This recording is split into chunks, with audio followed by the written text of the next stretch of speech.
Olá, no ar mais um programa Clipping Eletrônico e recentemente a interação de uma criança de 4 anos com um artista nu que fazia uma apresentação no Museu de Arte Moderna de São Paulo gerou uma grande polêmica nas redes sociais. Depois da divulgação de um vídeo em que a criança aparece tocando os pés do artista, muitas pessoas começaram a questionar quais são os limites das manifestações artísticas. Bom, para discutir esse tema, que envolve muitas questões, como por exemplo a classificação etária das mostras, nós recebemos o Oscar D'Ambrosio, que é crítico de arte da Unesp, e também com a gente aqui o Dinovan Oliveira, que é membro da Comissão de Direito às Artes da OAB de São Paulo. Senhores, obrigado pela participação. Eu que agradeço o convite. Obrigado pela oportunidade.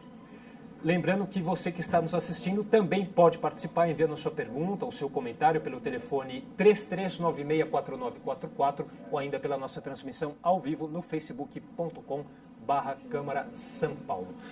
Senhores, vamos lá, para começar esse nosso debate. Eu citei aqui na abertura a exposição que a gente teve aqui no Museu de Arte Moderna de São Paulo. Nós tivemos também uma exposição polêmica em Porto Alegre, né, o Queer Museu, que também se criou aí um debate em relação a um incentivo à pedofilia, incentivo à zoofilia. E aí nós tivemos essas exposições suspensas, né? Na opinião de vocês, houve censura a essas exposições?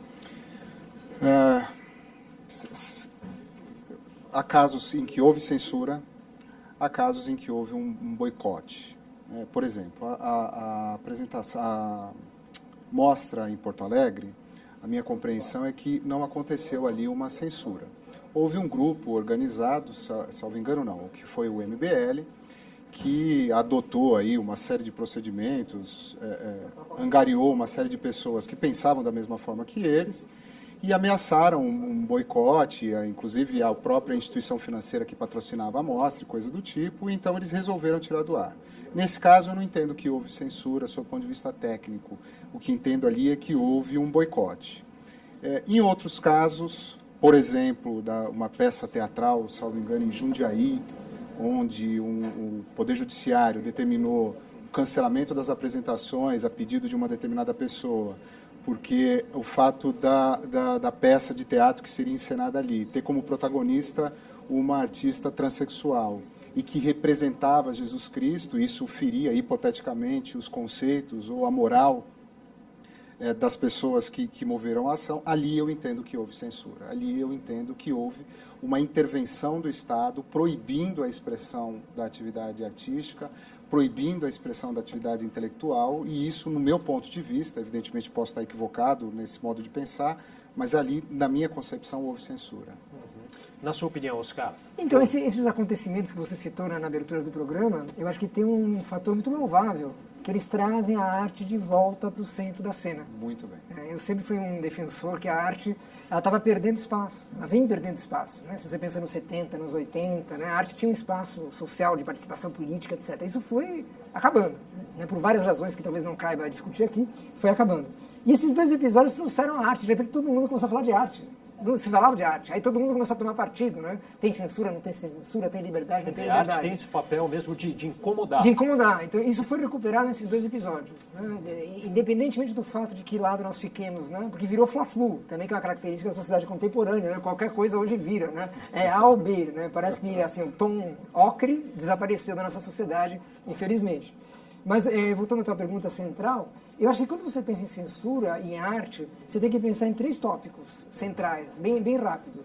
Primeiro é o produtor, é o artista que está fazendo a obra. Segundo, é quem está recebendo essa obra. No caso, um banco, né, que é o Banco Santander, e no caso, um museu importantíssimo em São Paulo, né, que é o MAMP. E terceiro é o público. Como esse público interage, nos 2 casos, com as obras. Então, no primeiro caso, né, no caso de Porto Alegre, houve um clamor público, né, como foi colocado aqui. Então, as redes sociais funcionaram de uma maneira assustadora e o Santander reagiu de uma maneira igualmente, talvez, ou não, desproporcional, a gente pode debater isso com mais calma, mas reagiu rapidamente, né, como hoje a gente faz. Né? Nós estamos aqui numa TV pública, eu trabalho numa instituição pública, então a gente fica antenado o tempo todo, né? O que estão falando da gente. As decisões são muito rápidas. Né? E o banco optou por esse caminho. Né? A exposição, se não me falha a memória, ficaria até outubro, né? E ela foi cancelada rapidamente. Eu acho que essa decisão precisava ser discutida. porque alguém no banco, né, alguém decidiu fazer essa exposição. Teve uma curadoria, teve alguém que assinou o papel, vamos receber essa exposição. Muitos e não pode dizem ser... que o banco já errou ao entrar nessa questão de propor essa, né, uma outra questão se eles não discutir, estavam enfim. preparados para receber essas críticas da sociedade, essas reações talvez desproporcionais, mas não deveriam ter aceito a exposição lá. Talvez uma instituição pública tivesse sido o melhor local. Né? Uma USP, Unicamp ou a Federal do Rio Grande do Sul. Não sei, quer dizer. Mas acho que essa questão foi pouco colocada no debate porque ele virou aquela tensão. Então, vamos fechar, vamos abrir, né? E as pessoas se manifestam. Acho que tem que se manifestar, para bem ou para mal. Mas não pode perder de vista que ninguém toma uma decisão em arte sozinho. Fechando, né? Você tem um artista, você tem uma instituição e você tem um público, que tem todo o direito de falar gosto, não gosto, amo, não amo. E uma das questões aí também que se coloca em pauta é o financiamento que se dá para essas obras através da Lei Rouanet. Né? Uma das críticas aí de quem defendeu o encerramento dessas exposições é de ela ter um financiamento público. E muita gente também fala sem saber, sem conhecer a fundo a Lei Rouanet. Né? O que vocês acham dessa questão do financiamento dessas exposições? Tem que ser mesmo pelo financiamento público? Eu sinto curiosidade sobre esse tipo de discussão, porque eu queria entender quais são as motivações das pessoas que defendem a ideia de que qualquer que for a mostra, qualquer que for a expressão artística, não pode receber o incentivo da Lei Rouanet, por exemplo, através da Lei Rouanet. Eu não consigo entender quais são os conceitos que essa pessoa tem, que as pessoas que defendem esse ponto de vista têm, para poder dizer que determinada obra, expressão artística, pode e outra não pode. Esse tipo de avaliação, quando ele é feito, ele leva em consideração, muito provavelmente, as concepções pessoais da pessoa, né? A tal da formação biopsicossocial da pessoa. Então, com base naquilo que ela entende como certo e como errado, ou como possível ou não possível, ela diz, isso daqui, na minha concepção, pode ser financiado, e isso daqui, na minha concepção, não pode. O X da questão é que o que essa pessoa pensa não necessariamente é o que eu penso, é o que a pessoa que está produzindo a peça pensa, e é o que muitos dos espectadores dessa mostra, dessa exibição, desse filme, seja lá do que for, pensam. Então, é o que o professor diz, não dá para você estabelecer limites ou trabalhar nas extremidades. É preciso que haja um meio termo, é preciso que haja uma discussão.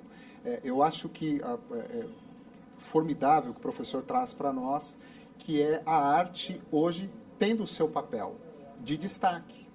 Veja, a razão de nós estarmos aqui, se não tivesse todo esse debate sobre a mostra, se não tivesse todo esse debate que aconteceu sobre a exposição no MAM, se não tivesse toda a discussão dessas questões, possivelmente nós não estaríamos aqui debatendo esse tema.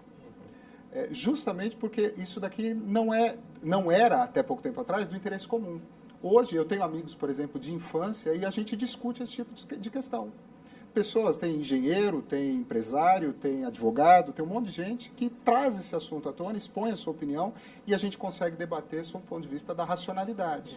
Mas aí qual que é há um limite, né? Uma pergunta que muita gente ouve por aí. Qual que é o limite? Há um limite para a arte? E quem que é o responsável por determinar também qual é esse limite? Eu acho que a grande questão aqui, pelo menos aqui na exposição aqui em São Paulo, foi o envolvimento de uma criança, né, na exposição. E aí, dentro desse episódio, tem duas questões, que é o contato da criança com um artista nu e a exposição que se deu nas mídias, nas redes sociais, dessa criança ali tendo contato com esse homem nu. E tem mais uma questão, se me permite te interromper, que é a questão da mãe.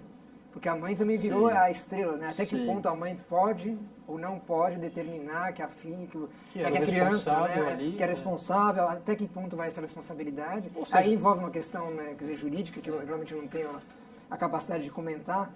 Agora tem uma coisa muito interessante, porque se você pensa, se você colocar 20 mães aqui, ou 20 mães que estamos ouvindo, provavelmente a gente vai ter 10 ou 12 posições um pouco diferentes. Algumas mães vão dizer, não, é meu filho, eu decido o que eu faço com meu filho. Muito bem. Outras vão dizer, não existe uma lei maior, né, tem que respeitar a lei maior, que é a posição mais jurídica. E outra é o que você comentou no início do programa, né? Então, libera e tudo pode. Só o problema é que a criança ela não pode escolher. Ela não tem a capacidade, né, técnica de escolher, de saber o que ela está fazendo. E aí acho que tem as leis do Estado, a gente pode ir nessa seara, que é extremamente rico, mas novamente, quer dizer, você pergunta em limite. Quer dizer, quem em sã consciência aqui, né, de nós três, ou quem está nos ouvindo, né, ou vendo, pode saber o limite. Então você tem exatamente, né, regulamentos, né, você tem a questão da censura por faixa etária. Tanto que o MASP, né, quando fez essa exposição, Sim, agora o que limitou a aconteceu? 18 anos. Então estabeleceu uma faixa etária. É o melhor critério do mundo? Nesse caso Talvez. dessa exposição aqui no Museu de Arte Moderna de São Paulo, havia uma recomendação não, uma indicação de que havia nudez. É Sim, isso, né? até onde eu me aprofundei, isso, muito bem, até onde eu pesquisei sobre o assunto, o MAN cumpriu na minha concepção, evidentemente, cumpriu a sua obrigação ao informar ali que havia nudez, que a exposição continha um artista nu. A mãe, voltando ao que eu disse agora há pouco, a mãe, levando em consideração os conceitos que ela entende como corretos para a criação da sua filha, analisou aquela situação e chegou à conclusão de que aquilo não gerava nenhum tipo de problema, expor a filha àquela situação não era um problema. E permitiu que sua filha interagisse com a obra em si, com o artista que estava nu. Eu tenho um filho de 6 anos, que muito provavelmente não, que certamente eu o levaria para ver a mostra. E muito provavelmente, em razão dos conceitos que eu tenho e que regem a forma como eu e minha esposa criamos o meu filho, eu não permitiria que ele interagisse. Mas isso não quer dizer que eu estou certo e que a mãe está errada. Ou que a mãe está certa e eu estou errado.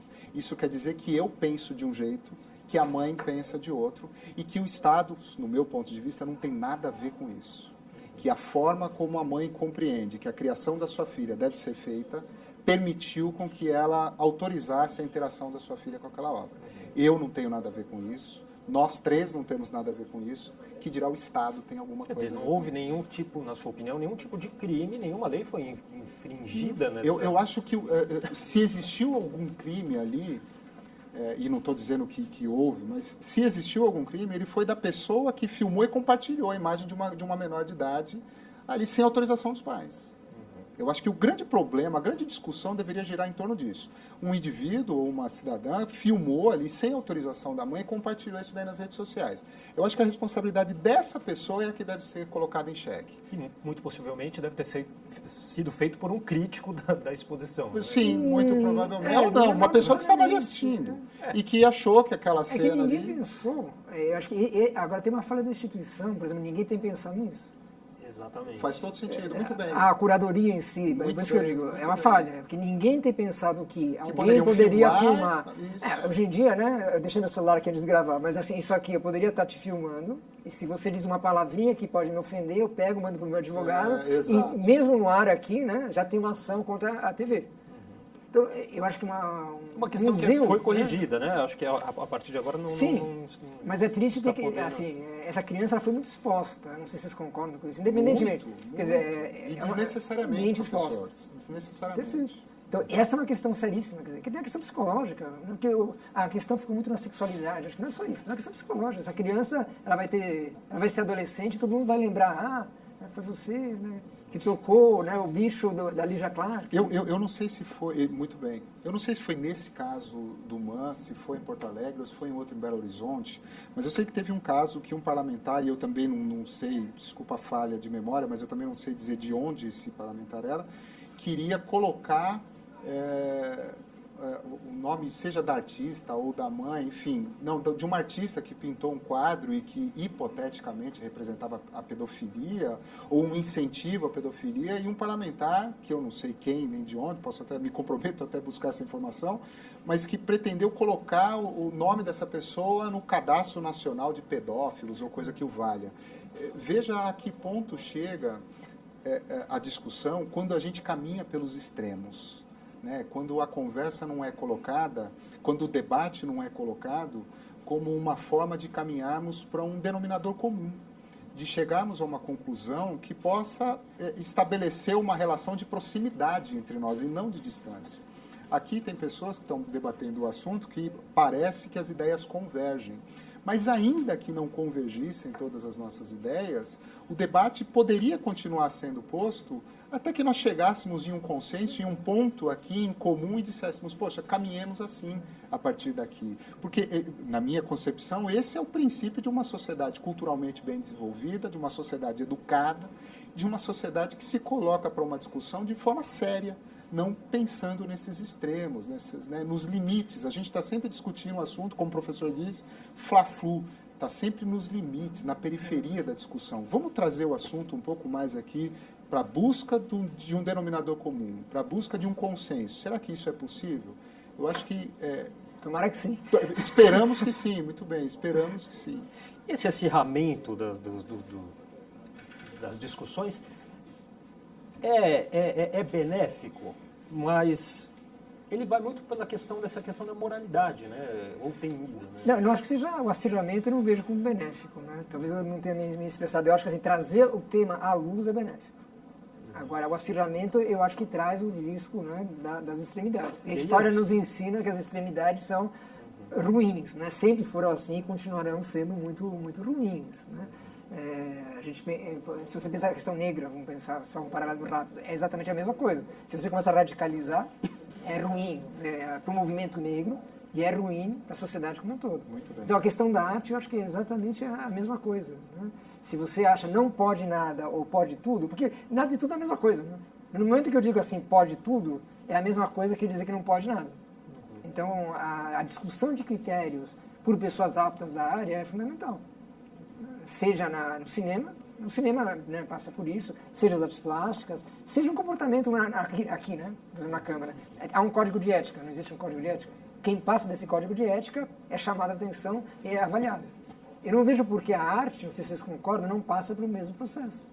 Eu não acho que a arte seja, né, de seres iluminados, que podem tudo. Eu acho que podem tudo, desde que avaliem e sejam responsáveis pelas consequências. Perfeito. É responsabilidade, eu Perfeito. acho. Né? Liberdade com responsabilidade, né? É uma máxima, né, da arte, do direito. E essa é uma questão presente na Constituição Federal. É interessante, professor, levantar esse ponto. E até fazendo um gancho com o início da nossa conversa, que foi você ponderando sobre censura, né? A Constituição Federal, ela traz lá que a manifestação, a materialização da expressão artística, né, a manifestação artística, ela é uma garantia, é um direito fundamental. E aí, se não me falha a memória também, no próximo inciso do artigo 5º da Constituição, ela diz, e quem praticar algum excesso na materialização desse direito, fazendo acontecer esse direito, está sujeito a ser responsabilizado. Então, se você se manifesta artisticamente e a sua manifestação artística gera algum tipo de dano, ainda que meramente moral, a qualquer outra pessoa, essa pessoa tem o direito de acioná-lo, de pedir uma indenização por conta daquela ofensa. Mas a Constituição pondera, censura não pode acontecer. Impedir que eu me manifeste culturalmente, artisticamente, isso não pode acontecer. Então, se há algum limite, eu sinceramente, eu caminho muito de forma parecida com o que o professor nos traz. Eu entendo que precisa, sim, haver uma limitação. Mas essa limitação ela vai partir das pessoas que estão envolvidas nessa questão e que vão assumir as responsabilidades decorrentes daquilo, entende? Então, se você está apto a expressar a sua arte, materializar a sua arte e assumir as responsabilidades decorrentes desse ato que você pratica, faça acontecer. Vocês acham que esse tipo de exposição ele pode ser prejudicial no desenvolvimento psíquico da criança, por exemplo? Qualquer exposição, ela pode ser, a palavra que você usa é perfeita, acho que pode ser. Tem pessoas que se desenvolvem, né, e isso acaba sendo esquecido. A sociedade de hoje é muito rápida, né, tudo rola muito rapidamente, a gente esquece das coisas logo. Agora, eu acho que não dá para arriscar, está falando de uma criança, né? Eu acho que assim, colocá-la em risco, porque o risco, como foi dito aqui, é a exposição. O fato de tocar um homem nu, sinceramente, também não me preocupa tanto. Agora, isso virou um meme praticamente no mundo inteiro. Você tinha comentários, assim, né, em letrinhas que a gente não entende, né, meio cirílico, aquela coisa do pessoal falando de uma exposição, alguns não colocavam tarja nessa criança. Depois, aí a coisa Aí de depois dimensão começou a colocar uma tarja. dimensão que todo mundo começou a colocar. Agora, essa mãe se identificou, que também é normal, mas então, hoje em dia é muito fácil, né? Você pegava o nome da mãe, você já sabia, aí você consultava pelo Facebook, você tinha a foto da criança, então você logo sabia quem era.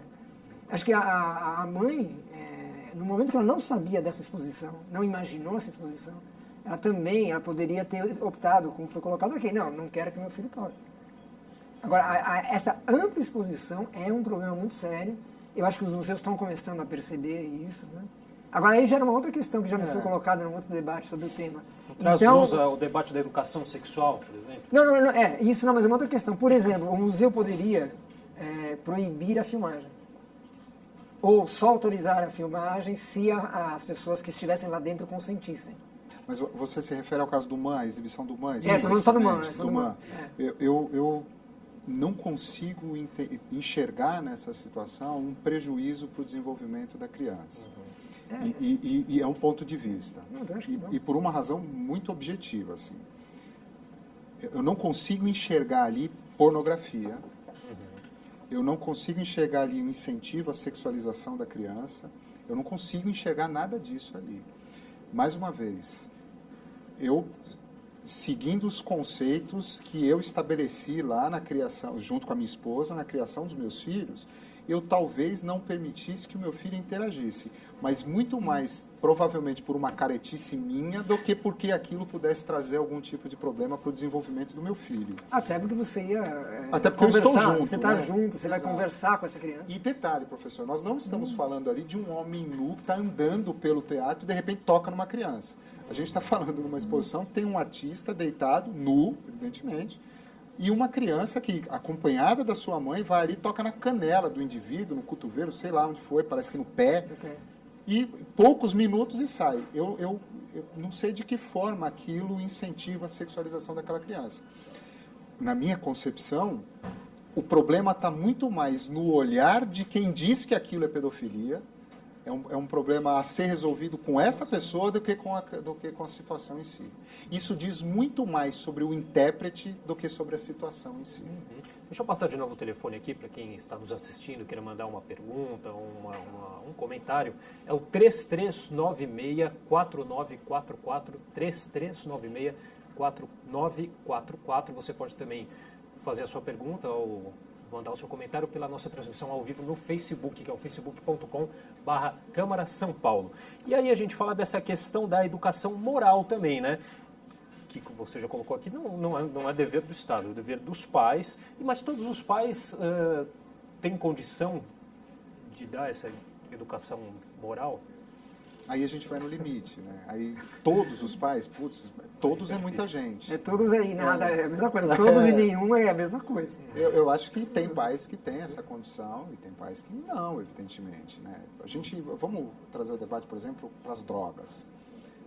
Tem pessoas, pais, que são viciados em droga, consomem droga na frente dos filhos. Eu não sei se isso é... Eu acho que isso é um problema maior do que eu levar meu filho numa exposição de arte, entende? O todos, tem muita gente no todos. É difícil falar que todos os pais têm essa condição. É que a pergunta traz implícita a ideia do limite. Né? Acho que novamente você tocou a ideia do limite. Quer dizer, quem é apto a estabelecer o limite? Por exemplo, eu sozinho, vamos supor que eu participasse desse conselho lá do museu. Eu não me sentiria à vontade, assim, o Oscar vai decidir qual é o limite. Eu acho que vocês chamam um grupo de pessoas, né, que tenha um pedagogo, acho que é importante. Que tenha pessoas com várias formações, um grupo multidisciplinar tem psicólogo, né? Um jurista, um advogado, um crítico de arte. Eu acho que os grupos sempre pensam melhor. A diversidade é que faz a sociedade crescer. É o complemento, né? As ideias se complementam. É o que a gente falava há pouco. É mesmo que tenha debate, claro. É bom e o debate é bom que tenha. Né? Ele é enriquecedor. Aliás, um dos maiores benefícios que eu tenho recebido depois que eu me dispus a discutir essa questão, foi o meu enriquecimento intelectual. Né? Evidente, descartando todos aqueles extremos, descartando as ideias de quem fala que é pedofilia, zoofilia ou raio que o parta, o meu enriquecimento intelectual, ouvindo, lendo as opiniões divergentes, é gigantesco. entende? Então, para mim, foi absolutamente enriquecedor. Está sendo cada dia mais. Agora, tem uma questão cultural, desculpa só te interromper, que é a questão cultural de ser Brasil. Porque essa mesma exposição, se fosse feita na Suécia, na Noruega, na Dinamarca, que são países, por exemplo, não é parte da cultura brasileira que os filhos e os pais tomem banho nus juntos. Ótimo. Acontece em algumas famílias, mas não é o padrão. O que é muito comum, né, nos países nórdicos. Então, essa mesma performance que foi feita aqui, fosse feita na Suécia, a criança já está tocando. Discussão seria inócua. Aliás, ou sem razão. A performance iria para outro lado, iria discutir a Lígia Clark, né, que é o começo da história. Seguramente não teria essa discussão. E é engraçado, porque o Brasil tem se dá essa falsa impressão mas eu acho que aí é uma falsa impressão. Um país moralista, né? Eu acho que é essa coisa da liberdade, do carnaval, da sexualidade livre, vírgula, eu acho que até a página 3. E, aliás, os últimos debates estão mostrando que é a página 2, né? Porque a gente está vivendo realmente uma polarização muito perigosa, sinceramente. Bom, e o fato dessas exposições terem sido encerradas, canceladas, que prejuízo que tem para a arte isso? E para a sociedade? De certa maneira, a sociedade acaba emborrecendo quando isso acontece? Eu acho que sim. Eu acho que não aceitar o diferente empobrece. Né? Tem estudos internacionais que mostram em empresas, né? Quando você tem, por exemplo, né, mais negros, mais gays, mais lésbicas, mais trans, tudo isso traz o quê? Traz uma riqueza, né, cultural e de ideias, né, que fomenta uma empresa melhor. Né? E tem empresas que têm projetos muito fechados, muito interessantes sobre isso, muito claros. Eu acho que o mundo da arte é um espaço de respiro da sociedade. Então, quanto maiores são as diferenças, a riqueza é maior, a discussão é maior, o debate é maior e a sociedade sai fortalecida. Eu acho que assim, provavelmente não vou para o Iêmen, a chance de eu ir para o Iêmen é muito pequena, mas eu posso ir hoje em qualquer lugar, posso baixar pela internet um filme do Iêmen e posso entender um pouquinho, né, como que é a cultura do Iêmen. Imagina se eu não pudesse baixar o filme do Iêmen, porque tem uma lei no Brasil que... A limitação do seu pensamento, né? Se limita. Quer dizer, a internet é tão boa para isso, a tecnologia, mas também, por outro lado, ela, em parte, é causadora de toda essa polêmica, né? Com a divulgação e com a exposição que ela... Veja, tentar limitar... O meu ponto de vista sobre essa questão é que é impossível você conseguir limitar os debates em torno disso. Tentar limitar a arte é tentar praticar a proeza de limitar a imaginação, o pensamento. E é impossível fazer isso. Como é que você consegue limitar a imaginação de alguém? Você consegue limitar até a forma como essa imaginação é expressa, como ela é consolidada, a forma como ela é concretizada.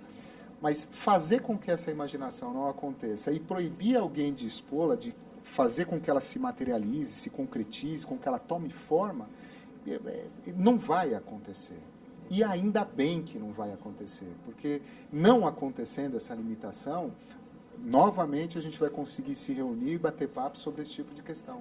Novamente a gente vai estar aqui discutindo e se enriquecendo sobre as questões que envolvem a expressão artística. Então, oxalá isso não aconteça nunca. Eu espero e desejo que isso não aconteça. E nos dois casos citados no começo do programa, você tem uma fundamentação teórica. Né? Tanto o performer, né, que fez no MAN, você pode concordar ou discordar, mas ele tem uma fundamentação teórica do que foi feito, tem referências muito claras. Sim. E a exposição de Porto Alegre também. Agora, tem umas coisas que eu acho um pouco loucura. Tem aquela obra que mistura, né, em Porto Alegre, que Jesus com Shiva. Né? Ele é metade Jesus, metade Shiva. Os partidários das duas religiões ficaram ofendidos. Quer dizer, eu acho que isso é uma intolerância, isso que eu digo que é assustador. Você não está aberto para ver uma figura religiosa sob outra forma, né? Eu acho muito estranho. E se tratando, como foi colocado aqui, é uma manifestação artística dentro de um museu, etc, um processo de curadoria. Então me dá medo, assim, qualquer proibição me dá muito medo. Inclusive o papel da religião, como vocês veem essa intervenção da religião nessas questões que não só nesses casos, como em muitos outros que acontecem mundo afora. Cabe à religião fazer esse tipo de intervenção? Eu vou dar um exemplo, assim, momento biográfico de 15 segundos. Né? Tem uns autores, assim, artistas plásticos que eu adoro, que é o Leon Ferrari, né? Que ele é de origem argentina. Eu sou argentino, por isso que é um momento biográfico. Ele detona a Igreja Católica. Detona, assim, no discurso e detona visualmente. Com imagens que você pode chamar que são, né, de hereges ou coisas do gênero. Mas isso te obriga a pensar o catolicismo de outro jeito. Eu sou de formação católica. Mas aí eu comecei a ver o Leon Ferrari quando era adolescente, e falei, nossa, que legal, né? Então, coisas que eu aprendi em casa, que eu aprendia na igreja, eu estou vendo de outro jeito. uma riqueza. Né? Eu hoje me considero, sendo católico, um católico melhor, porque eu vi coisas lá que eu não tinha visto. Então, eu volto a dizer, acho que qualquer proibição é ruim. E você, como que você vê Eu tenho uma dificuldade de conseguir conceber que a religião se meta nessas questões. Até porque a gente, quando fala, por exemplo, da Igreja Católica, né, nós estamos dizendo de uma instituição extremamente bem organizada, que segue uma linha de pensamento, que tem lá os seus dogmas, os seus conceitos, etc., e que, quando ela se intromete nisso, ela vai tentar limitar com que o diferente raciocine diferente. Né? Vai tentar impedir com que quem pensa diferente dela faça aquilo acontecer. Eu não enxergo como saudável a religião se intrometendo, a igreja, seja o protestante, seja o católico, sejam os espíritas, espiritualistas, enfim. Eu não enxergo como saudável. E quando a política entra nesse debate? Aí piorou tudo. Eu acho que o que vale para a religião, acho que também vale para mim, vale para a política. Porque é dogmático, né? Qualquer dogmático. E aí são dois problemas, professor. É a dogmatismo. religião se meter com política e a política se meter com arte. Tem o caso da arte russa, por exemplo. A arte russa feita, né, no período stalinista, ela é tecnicamente maravilhosa, mas ela em termos de informação plástica, de discussão, ela é muito ruim. É muito ruim, quer dizer, elas são retratos realistas exaltando, né, a figura dos trabalhadores. Enquanto, então o debate que nós estamos falando, ele simplesmente não existe. Então, o debate ele só existe quando você tem o quê? Criatividade. Criatividade quer dizer o quê? Pensar diferente. É pensar fora da caixa, em suma. O artista plástico que não pensa fora da caixa, tem um professor meu que diz uma coisa que eu acho linda. Toda pessoa tem inquietação.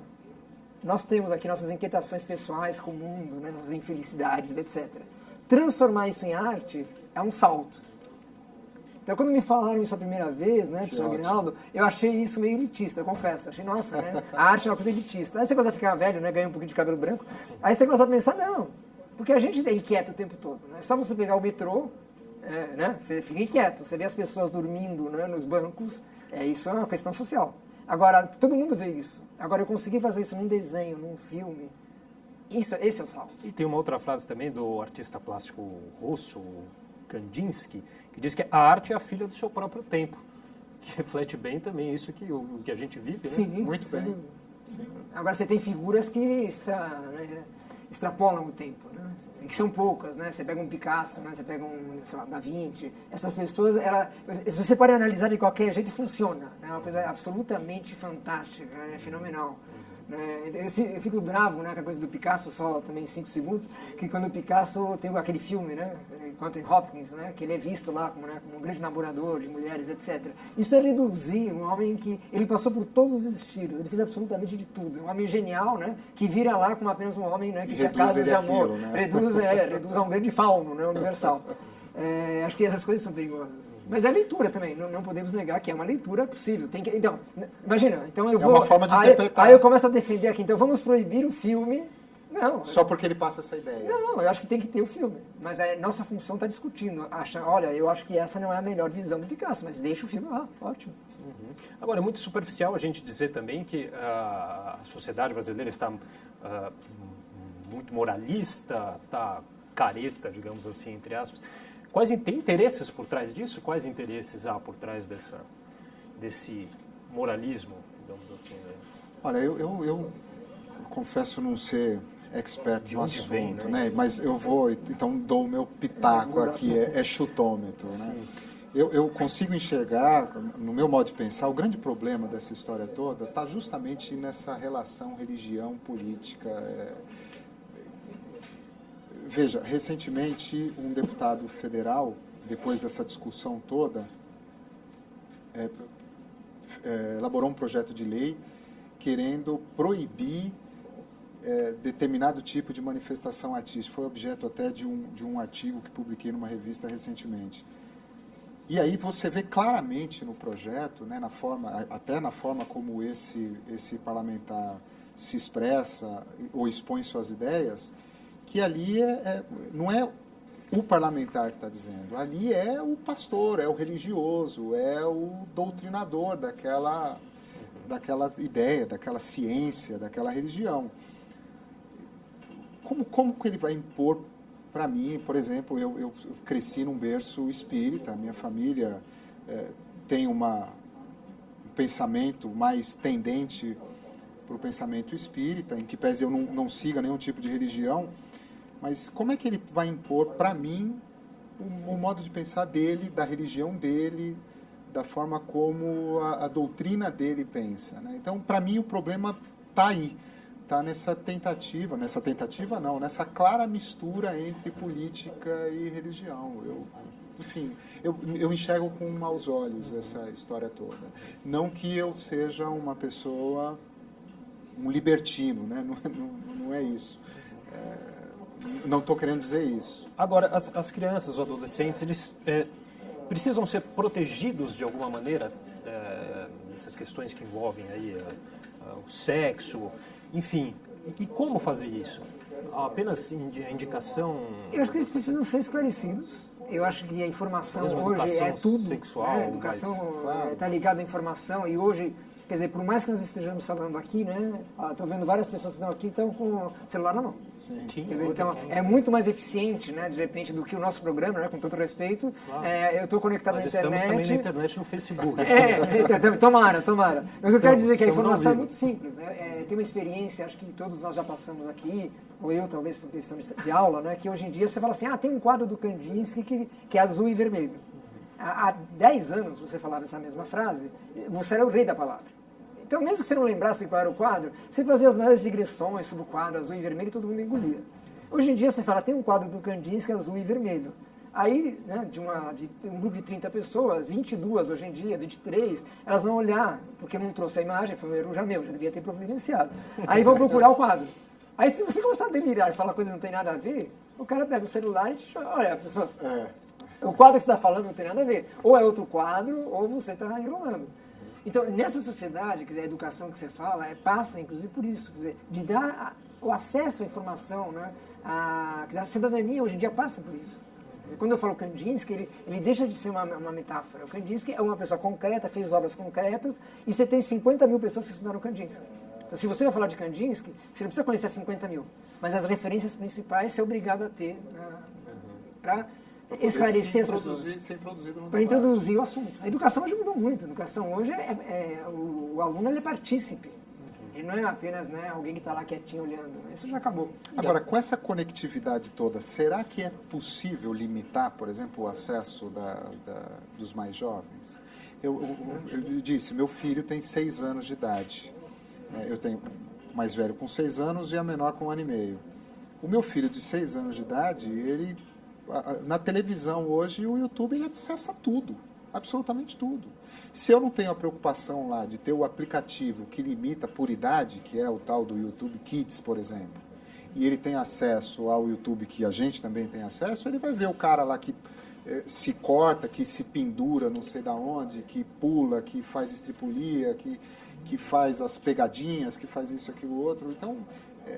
vai muito da forma como o pai os pais conduzem aí a educação do seu filho, se limita, se não limita, o que não limita, esclarecer para o filho, eu acho que isso é importante. Quando você pensa em não limitar para o seu filho o acesso a essas informações, permitir que seu filho tenha acesso a todo e qualquer tipo de informação, eu acho que é valioso você, depois que o seu filho teve o acesso a isso, se é que você permite que o seu filho tenha acesso, você trazer ele para a conversa. Filho, olha, isso que você assistiu, é interessante sobre esse ponto de vista, isso daqui talvez não seja legal, caminhar dessa forma não é interessante, fazer isso, bullying, o racismo, a questão envolvendo a identidade de gênero. Com questões que estão aí mais cedo ou mais tarde. Está em discussão. Uhum. Bom, nós temos que cada vez mais cedo, né? Cada vez mais cedo. Eu queria já, aproveito e passo a palavra para você, Oscar, já agradecendo a participação. A gente aproveita para deixar já o seu contato aqui também, uma consideração final. Eu acho que, retomando o que eu disse no começo, fico muito feliz nesse convite, a oportunidade de estar debatendo esse assunto, né, que é artes visuais, mas aí a gente percebeu como isso é multidisciplinar. A gente começou falando de arte, mas a gente falou de direito, falou de sociologia, falou de educação. E eu acho que o tema educação tinha que estar mais presente em todas essas discussões hoje em dia. Seria uma mensagem final. Mesmo que o tema seja outro, mesmo que seja política, estritamente. como que isso chega hoje através das redes sociais, como isso chega na questão da educação, da formação do nosso cidadão. Acho que essa é a questão central e, mais uma vez, obrigado pelo convite. Obrigado. O seu contato, só repetindo aqui o contato do Oscar. É odambros, que é o e-mail, @reitoria.unesp.br. Tá certo, tá aí na tela então. Dinovan, agradeço também a participação mais uma vez, sua consideração final. Sou eu que agradeço imensamente, em nome inclusive de todos os integrantes da Comissão de Direito às Artes da OAB, do nosso presidente, Dr. Evaristo. Agradeço muito o convite, parabenizo vocês por trazer esse tema para a discussão. Agradeço ao professor por contribuir ainda mais com o meu enriquecimento intelectual sobre essas questões. E meu único recado é: a arte é livre e que assim permaneça. Ok, de novo, eu que agradeço mais uma vez, muito obrigado a vocês dois pelo debate sempre enriquecedor. Só lembrando o contato, desculpa, dinovan@mfb.com.br. Tá certo, então tá aí na tela também. Senhores, muito obrigado, obrigado também a você que nos acompanhou em mais um programa Clipping Eletrônico, TV Câmara São Paulo, a política da cidade passa por aqui.